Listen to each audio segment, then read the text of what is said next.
नमस्कार दर्शक बंधु। आज भिडियो रे आमे जानिबा शिशु सेविका नियुक्ति केबे आरंभ हेबो। राज्य सरकार शिशु बाटिका खोलिछंती किंतु शिशु सेविका नियुक्ति केबे हेबो, काहेंगे एते डिले होछि, आज आमे एहा उपरे डिटेल आलोचना करिबा। राज्य रे प्राय 45,000 स्कूल ले शिशु बाटिका खोला जाइछि। यह जातीय शिक्षा नीति 2020 अनुसार करा जाइछि, जेउंथिरे प्राक प्राथमिक शिक्षा को गुणात्मक करा जिबा लक्ष्य, छोट पिलांकु स्कूल ले जत्न नेबा और सेमानंकु शिक्षा देया पई शिशु सेविका नियुक्तिर घोषणा मुख्यमंत्री करथिले। जून 29 रे एही घोषणा हेला। आ परदिन अर्थात जून 30 रे गणशिक्षा विभाग एक विज्ञप्ति जारी कला। एथिरे कुहागला जे स्कूल परिचालना कमिटी शिशु सेविका नियुक्तिर दायित्व नेबे। सेमानंकु मासिक 3000 टंका पारिश्रमिक दिया जिवो और एहा समग्र शिक्षा पांठिरु प्रदान करा जिवो।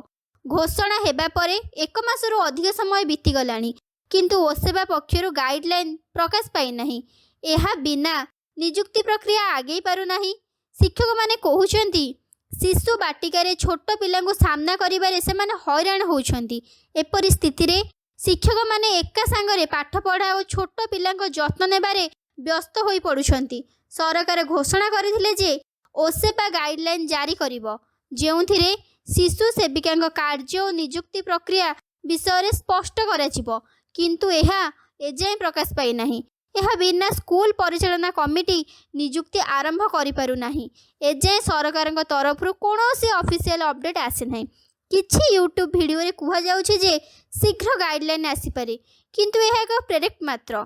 जेतेबेले सरकार कौनसी अपडेट देबे आमे आपनकु एक नुवा वीडियो माध्यम रे जणाइबु।